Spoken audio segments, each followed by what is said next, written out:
Selamat siang ibu-ibu. Puji Tuhan, hari yang indah.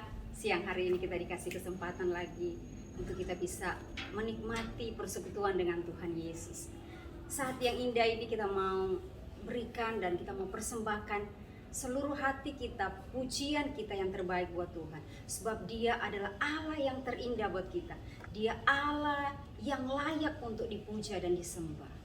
Mari kita mau siapkan hidup kita siang hari ini untuk kita mau memuji dan memuliakan ibadah kita pada saat ini. Kita angkat satu pujian, Dia sungguh indah, Dia Yesus. Amin, haleluya. Yesus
Bapa yang kami panggil dalam nama Yesus Kristus, kami ucap syukur banyak terima kasih kepadamu karena Engkau sungguh baik dalam kehidupan kami, sehingga nyata pada saat ini Kau masih berikan kami kesempatan untuk beribadah walaupun secara online. Tuhan Yesus, terima kasih. Mari Tuhan pimpin ibadah kami dari permulaan, pertengahan hingga berakhirnya dengan baik. Urapi Tuhan anak-anak-Mu yang akan ambil bagian dalam ibadah kami pada saat ini. Tuhan Yesus, kami tahu ada satu oknum yang tidak senang akan ibadah kami pada saat ini. Tapi Tuhan, kami bersatu hati. Kami berdoa di dalam nama Yesus, kami tengking kuasa kegelapan. Dan biarlah hanya Roh Kudus-Mu saja yang ada di tempat ini. Kami undang Roh Kudus-Mu mengambil alih dari permulaan sampai dengan selesainya ibadah kami. Terima kasih Tuhan, terima kasih. Kami yakin Tuhan Yesus sangat baik dalam kehidupan kami. Dan Tuhan Yesus, kami memulai ibadah kami pada saat ini. Kami hanya alaskan di dalam nama Anak-Mu Yesus Kristus, Tuhan dan Juru Selamat kami. Kami sudah berdoa dan kami akan mulai ibadah kami. Haleluya, haleluya. Amin. Haleluya, puji Tuhan. Luar biasa hari ini ya ibu-ibu. Kita mau bersukaria. Yang semangat. Kalau mungkin ada sedih-sedih dikit atau ada banyak pikiran, maklum ya ibu-ibu. Tapi mari kita mau bersukaria. Sebab kita percaya ketika kita memuji Tuhan, ada damai yang akan mengalir dalam hidup kita. Haleluya, mari kita bersukaria.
karunia kekuatan yang luar biasa dari Tuhan Yesus. Kita mau memuji Tuhan satu kali lagi lagu pujian di badai topan dunia. Biarpun dunia bergoncang, Allah kita tempat perlindungan yang luar biasa. Haleluya.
Pujian kita adalah pujian yang membukakan hati Tuhan. Ketika kita naikkan dengan hati yang murni, yang tulus di hadapan Tuhan, Tuhan senang dengan pujian kita.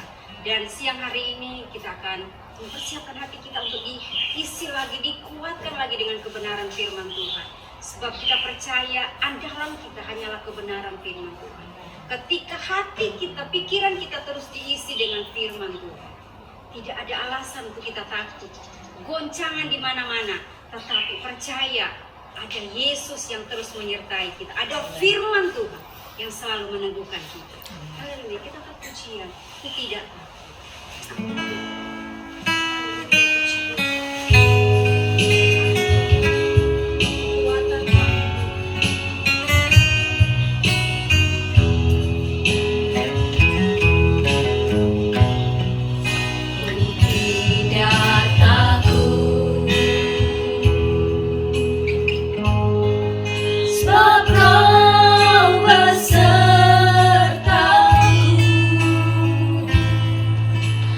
Ku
Bapak, terima kasih siang hari ini kami kembali datang di hadapan-Mu, mengucap syukur atas pertolongan-Mu, penyertaan-Mu panjang pagi siang hari ini.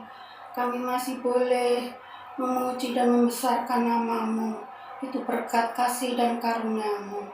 Terima kasih Bapa, kami mau mendengarkan sebagian dari firman-Mu. Biarlah firman-Mu boleh menjadi kekuatan buat kehidupan kami, dan firman-Mu boleh menegur kami. Tuhan, yang sakit kutilik satu persatu, dan ku jamah kesembuhan di dalam nama Tuhan Yesus Kristus. Yang lemah ku kuatkan Bapa, yang kurang ku cukupkan Bapa. Pakai hamba-Mu untuk menyampaikan kebenaran firman-Mu. Biarlah firman-Mu boleh menegur kami dan menasihati kami.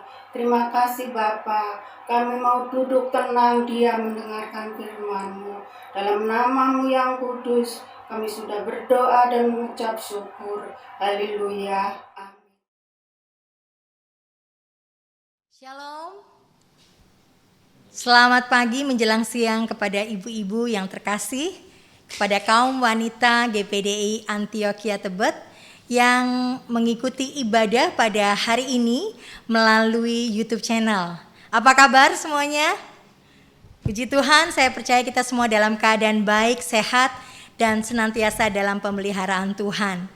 Saya bersyukur pada siang ini boleh bersama-sama dengan ibu-ibu yang terkasih untuk melayani, dan hari ini sesuai dengan tema umum dari gereja kita yang berbicara tentang kemenangan di bulan Agustus ini. Maka hari ini saya ingin berbagi, kita akan sama-sama belajar kebenaran firman Tuhan tentang kemenangan, dan saya ambil tema khusus wanita Kristen yang berkemenangan. Kalau kita berbicara tentang kemenangan, kalau kita berbicara menjadi pemenang, itu adalah pembicaraan yang banyak disukai oleh orang. Apakah tua muda atau berbagai gender, baik itu pria dan wanita. Semuanya orang kepingin menang, semuanya orang ingin berkemenangan. Tapi pada hari ini kita akan melihat bagaimana kita menjadi pemenang sesuai dengan kebenaran firman Tuhan.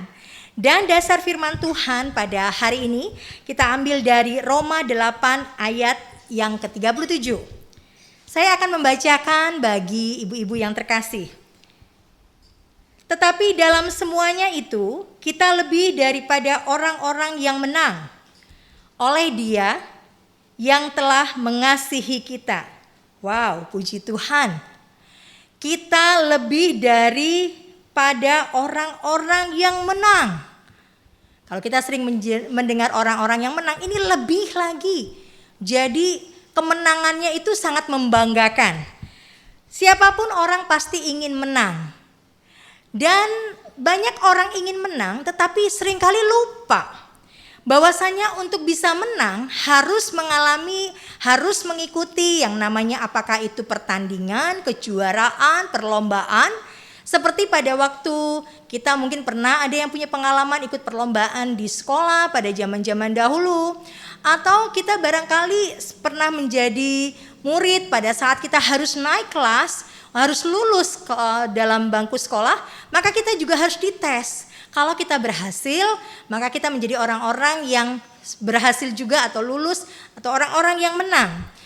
Dan saya mempelajari beberapa waktu yang lalu tentang kemenangan secara pelajaran dari sisi rohaninya. Saya melihat rupanya kemenangan itu bisa dilihat secara 3 konsep. Kemenangan yang pertama dengan konsep dunia, kemudian kedua kemenangan dengan konsep perjanjian lama, dan yang ketiga kemenangan dengan konsep perjanjian baru. Dan seperti kita ketahui, kita hidup pada zaman saat ini, apa yang harus kita ikuti sesuai dengan konsep-konsep ini. Kalau konsep dunia, yang namanya seseorang untuk berhasil, untuk bisa sukses, maka dia harus memiliki yang namanya kedisiplinan, kerja keras, syaratnya juga harus memiliki positive mental attitude, apakah itu positive thinking, kemudian tindakannya juga harus positif gitu ya, bersikap dan berkata-kata positif, dan harus mau berlatih dan berlatih. Kalau menurut konsep dunia, kemenangan ini lebih banyak mengandalkan kekuatan diri seseorang. Bagaimana seseorang bisa berhasil.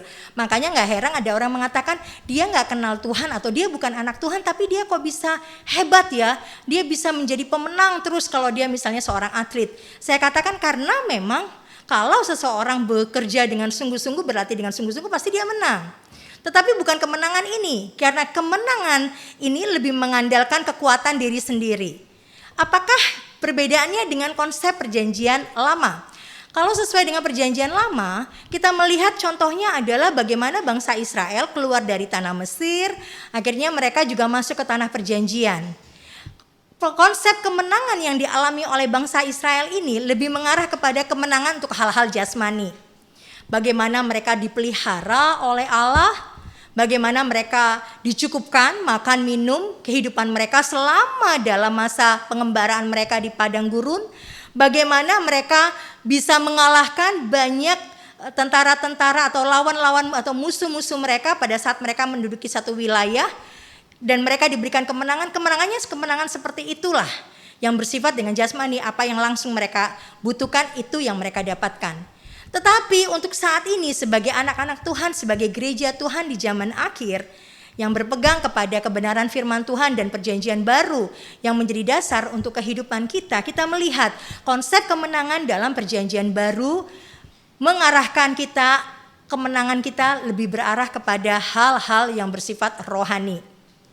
Kesamaan dari ketiga konsep ini adalah sama-sama harus berjuang dulu untuk mendapatkan kemenangan. Sama-sama harus bayar harga. Jadi siap dengan yang namanya pertempuran atau pertandingan, siap dengan yang namanya ujian, siap diproses, tetapi juga siap untuk bayar harga. Dan ketiga konsep ini memiliki kesamaan, punya hal itu. Tetapi bagaimana kemenangan sebagai anak Tuhan? Kemenangan kita sebagai anak Tuhan kalau saya bisa tunjukkan dalam hal apa? 1 Yohanes 5 ayat 5 mengatakan demikian, ibu-ibu yang terkasih. Sebab semua yang lahir dari Allah, kita, mengalahkan dunia. Dan inilah kemenangan yang mengalahkan dunia, iman kita. Haleluya. Kemenangan kita bisa terwujudkan. Kemenangan kita adalah kemenangan dalam hal persoalan mengalahkan dunia. Menggunakan apa? Menggunakan iman kita.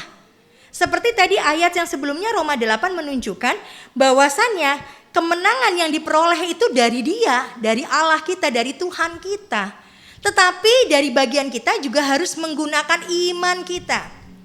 Apakah kita boleh sukses? Apakah kita boleh berkemenangan?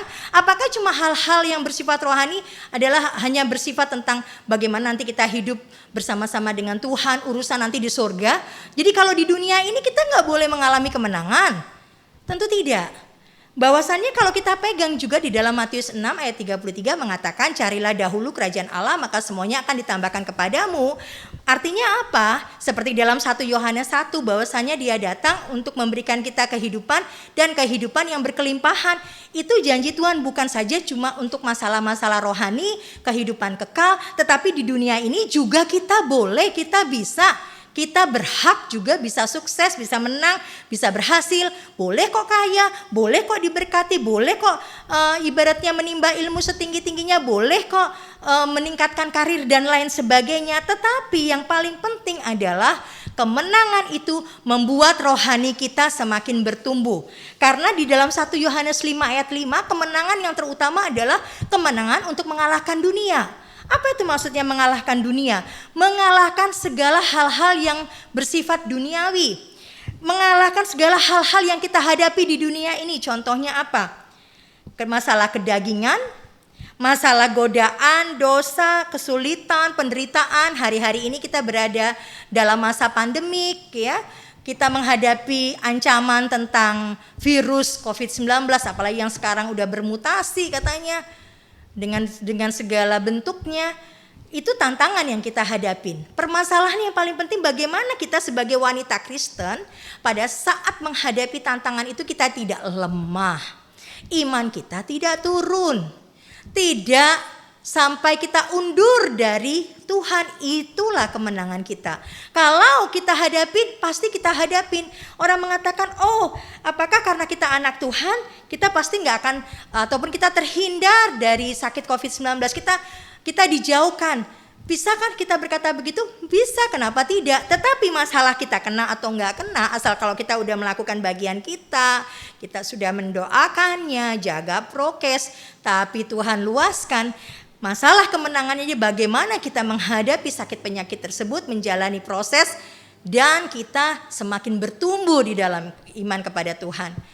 Puji Tuhan, beberapa waktu yang lalu Tuhan luaskan kami sekeluarga mengalami ataupun terinfeksi COVID-19. Dan pada masa-masa itu, saya secara pribadi bersama dengan keluarga melihat kebaikan dan kemurahan Tuhan. Di situ saya melihat bagaimana justru pada saat kami sakit, kami masih bisa memberkati orang-orang yang sakit juga. Masih bisa ambil waktu berdoa, bergumul untuk teman-teman, untuk saudara-saudara yang juga mengalami sakit. Bahkan kami masih bisa mensyukurin karena semuanya bisa kami hadapin, dan puji Tuhan dalam beberapa hari kemudian kami dinyatakan sembuh.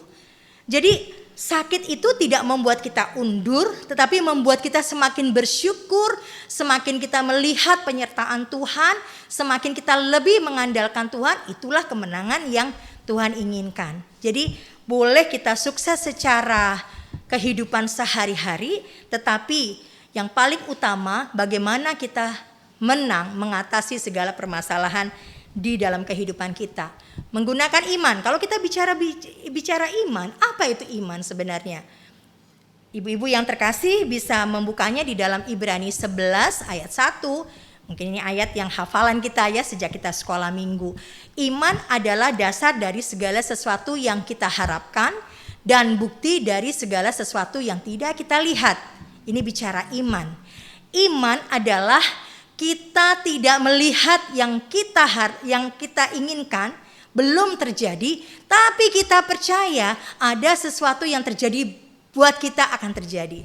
Sekalipun di depan kita masih ada masalah, sekalipun kita lagi sakit, sekalipun mungkin saat ini usaha dari suami kita mengalami permasalahan, sekalipun mungkin suami kita kehilangan pekerjaan, itu yang kita hadapi sekarang, tetapi iman mampu melihat di balik semua ini Tuhan sedang menyediakan yang terbaik buat kita. Ini yang namanya iman yang mengalahkan dunia.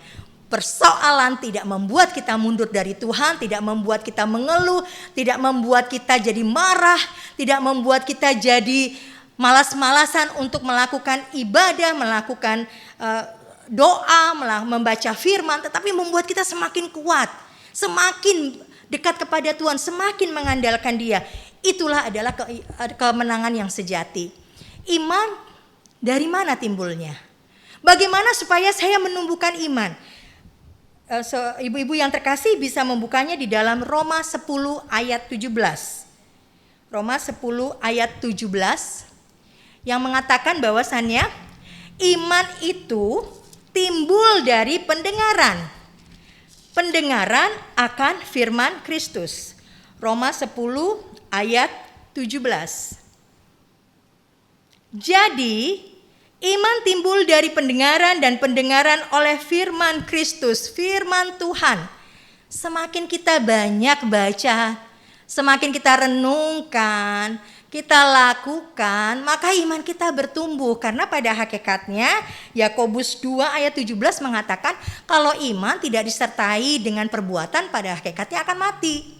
Supaya kita bisa mengalahkan dunia, bisa mengalahkan tantangan, maka iman kita juga harus kita pelihara kepada Tuhan.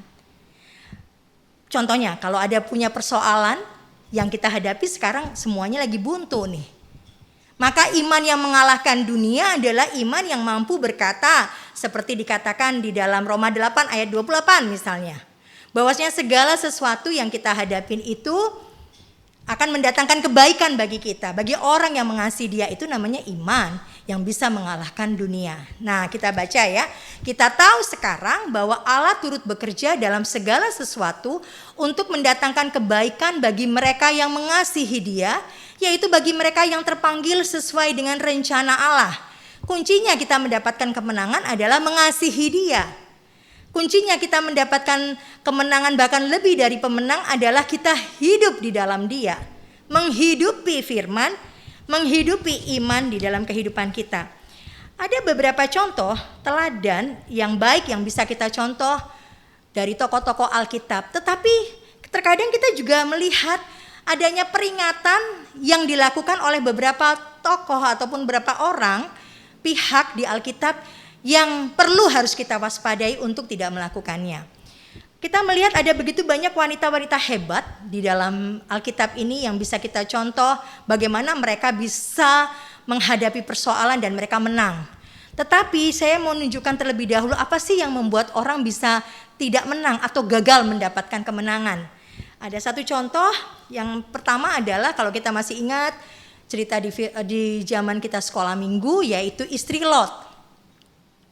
Bagaimana Lot bersama dengan kedua anaknya dan istrinya diselamatkan oleh Allah melalui malaikat untuk membawa mereka pergi dari Sodom dan Gomora sebelum Sodom dan Gomora itu dibakar habis oleh Allah pada saat itu sebagai penghukuman terhadap kejahatan yang mereka lakukan. Sayangnya istri Lot dalam perjalanan pelarian mereka menuju tempat yang aman, dia menoleh ke belakang. Dan apa yang terjadi kita tahu, dia menjadi tiang garam. Ini sebagai peringatan. Sebagai seorang yang sedang hidup dalam perlombaan iman, kalau kita melihat di dalam Ibrani 12 ayat 1b. Mari kita bersama-sama, kita berada dalam perlombaan. Tadi saya katakan diibaratkan sebagai seorang atlet ya, sebagai seorang yang sedang berada di tengah-tengah pertandingan. Kalau kita lihat Ibrani 12 ayat 1b dikatakan demikian. Dan berlomba dengan tekun dalam perlombaan yang diwajibkan bagi kita. Setiap pribadi hari-hari ini menghadapi perlombaan yang berbeda-beda. Dan semuanya disesuaikan dengan kemampuan kita. Tuhan izinkan semuanya, Tuhan luaskan semuanya, kita menghadapi perlombaan masing-masing. Bagaimana mungkin seorang atlet, seorang yang sedang bertarung, yang sedang berlomba, dia bisa menang kalau dia lihat ke belakang terus. Dia mungkin barangkali mau melihat lawan-lawannya atau saingannya berapa meter di bawah dia. Kalau misalnya dia seorang pelari sprint, maka dia gak akan konsentrasi dan dia mudah terlampaui oleh lawan-lawannya. Demikian juga yang dilakukan oleh istri Lot. Pada saat dia melihat ke belakang, dia kepingin tahu apa yang terjadi di belakang dia gagal memperoleh kemenangan. Dan dia tidak masuk ke dalam atau ke kota yang sudah disediakan oleh Allah bagi keluarga mereka. Karena apa? Melihat ke belakang. Apa artinya konteksnya melihat ke belakang? Seringkali kita mungkin teringat, oh ya sebelum pandemik dulu semuanya baik-baik aja. Tapi sekarang kok begini ya. Pada saat kita lebih banyak menoleh ke belakang, itu menimbulkan perasaan kurang bersyukur, kurang berserah, mengeluh. Akhirnya semakin melemahkan iman kita.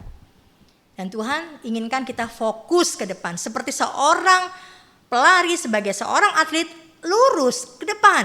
Lihat perlombaan ini harus kita menangkan sampai pada akhirnya. Yang kedua juga contoh yang lain. Kenapa dia akhirnya tidak memperoleh kemenangan? Walaupun pada akhirnya puji Tuhan, Tuhan juga pulihkan ya, Allah pulihkan. Yaitu Sarai.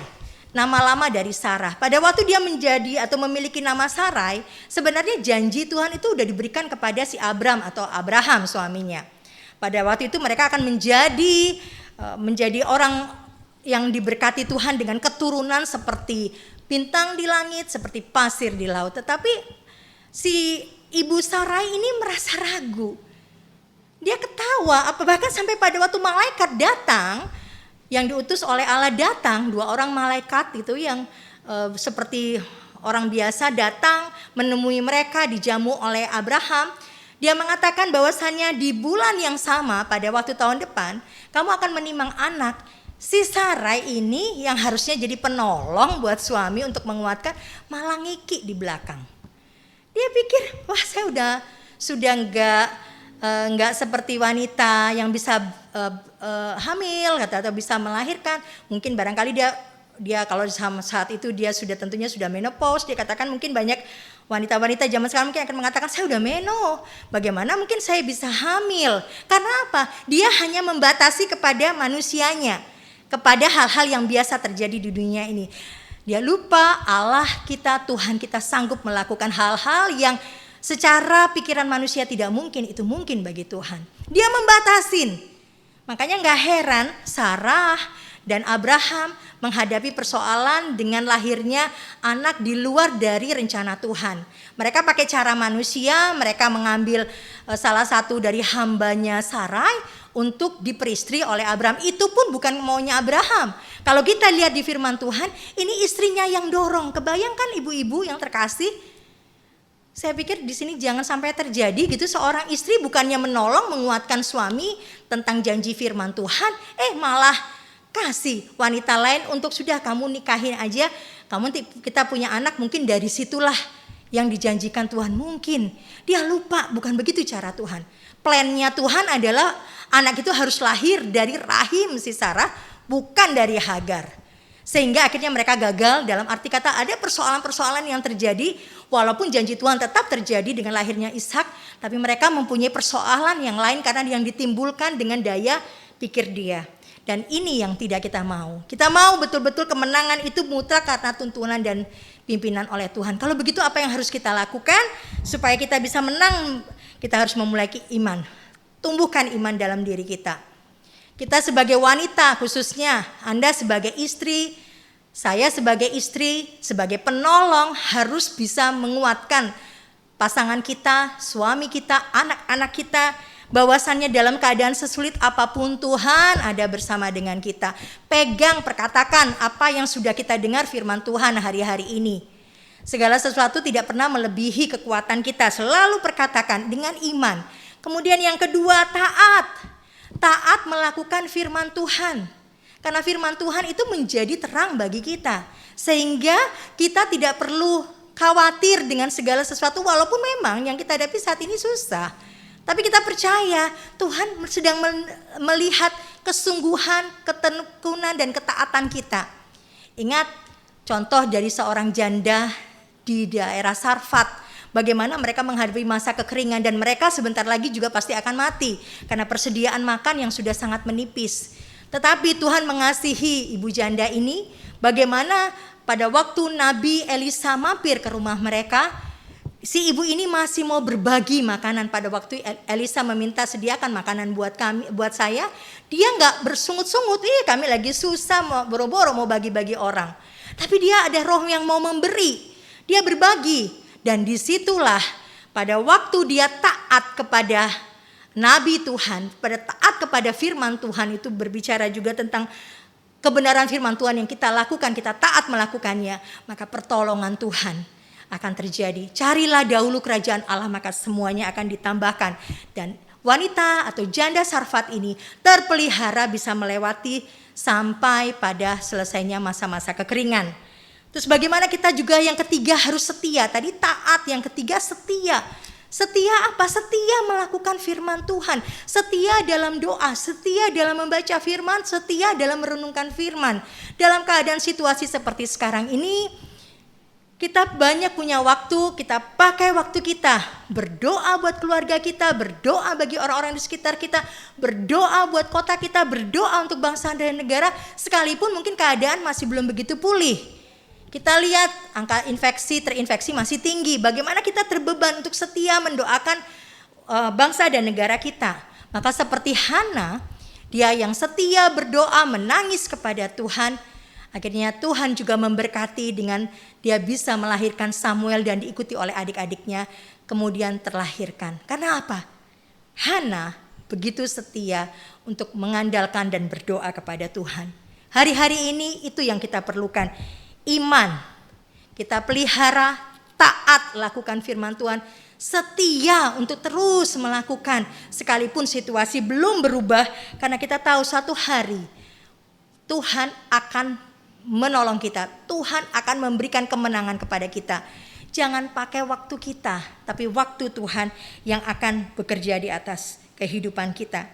Karena kita tahu Amsal 21 ayat 31, ibu-ibu yang terkasih, sebagai ayat yang terakhir kita, Amsal 21 ayat 31 berkata demikian. Kuda diperlengkapi untuk hari peperangan, tetapi kemenangan ada di tangan Tuhan. Kemenangan ada di tangan Tuhan. Hari-hari ini apa yang sedang kita hadapi? Percaya, wanita Kristen akan menang.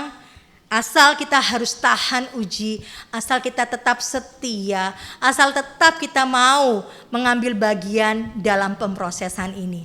Tuhan pasti memberkati kita, Tuhan pasti menolong kita bagi wanita-wanita Kristen yang mengandalkan Dia. Firman Tuhan sampai di sini, saya berdoa kiranya Roh Kudus memberikan kita hikmat, memberikan kita kekuatan, dan senantiasa memampukan kita menghadapi hari-hari yang saat ini mungkin tidak mudah. Yang kita percaya di balik ini semua Tuhan sedang menyediakan berkat besar bagi kita. Mari wanita Kristus yang diberkati, wanita GPDI Antioch Tebet yang terkasih, kita sama-sama berdoa. Terima kasih Tuhan, kami sungguh mengucapkan syukur pada siang ini untuk kebaikan kemurahan-Mu. Dan hamba-Mu telah selesai menyampaikan kebenaran firman Tuhan. Hamba rindu dan kiranya Roh Kudus memberikan kekuatan, memberikan kami hikmat untuk kami bisa menumbuhkan pengetahuan kami akan kebenaran firman-Mu, untuk membuat kami bertumbuh di dalam iman kepada Engkau. Sekalipun mungkin masa-masa yang kami hadapi tidak terlalu mudah Tuhan, tapi kami teramat percaya Tuhan Yesus yang memberikan kekuatan, Tuhan Yesus yang memampukan kami, sehingga kami akan menjadi orang-orang yang berkemenangan, bahkan lebih dari pemenang. Itulah yang Tuhan janjikan dalam kehidupan kami. Berkati setiap pergumulan masing-masing wanita yang ada Tuhan. Berkati para ibu-ibu Tuhan yang saat ini menghadapi tantangan. Dalam segala kebutuhan mereka masing-masing Tuhan tahu, Tuhan meniliki kami semua. Dan kami percaya Tuhan, ada waktunya Tuhan akan bekerja dengan luar biasa dan indah. Terima kasih Bapa, di dalam dan demi nama Tuhan Yesus Kristus kami bersyukur dan kami berdoa. Haleluya. Semua yang percaya katakan amin. Tuhan, haleluya. Kita sudah mendengarkan kebenaran firman Tuhan. Kita percaya ketika kita mengandalkan Tuhan, kita berpegang teguh kepada kebenaran, kita akan terus melihat pertolongan demi pertolongan Tuhan dalam hidup kita. Dan saat ini kita akan mengakhiri ibadah, kita akan satu pujian besar anugerah-Mu Tuhan dalam hidup kami. Oh haleluya, terima kasih.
kasih ya Tuhan, kalau pada siang hari ini ibu-ibu telah boleh dapat berbakti, memuji dan memuliakan nama Engkau ya Tuhan. Terima kasih buat kesempatan pada siang hari ini ya Tuhan. Biarlah Tuhan kami yang mendengar meskipun dengan online, tapi kami tahu dan percaya kami boleh dapat berkat daripada-Mu. Terlebih kami boleh memuji Engkau, terlebih akan firman-Mu, memberikan kekuatan dalam pengiringan kami selalu kepada-Mu ya Tuhan. Terima kasih ya Tuhan buat kesempatan siang hari ini. Biarlah Tuhan Kau berkati tiap rumah tangga kami masing-masing, ibu-ibu di mana mereka berada. Engkau berikan kecukupan dengan segala kekurangan apa yang mereka butuhkan, tapi kami percaya Engkau tidak pernah tinggalkan kami ya Tuhan. Terima kasih buat kesempatan siang hari ini. Kami boleh mendapatkan berkat daripadamu secara rohani, terlebih kami percaya mendapatkan berkat secara jasmani. Terima kasih buat kesempatan siang hari ini. Biar sejahtera Allah boleh tinggal kehidupan kami di mana kami berada Tuhan. Engkau memberikan pertolongan dalam kehidupan kami ya Tuhan. Terima kasih. Segala puji dan syukur kami boleh naikkan syukur kami kepadamu pada siang hari ini. Kami boleh dapat kesempatan memuji dan mulia nama Engkau, terlebih akan mendengarkan firman-Mu. Di dalam nama Yesus kami doa pelaskan doa sembahyang kami. Haleluya.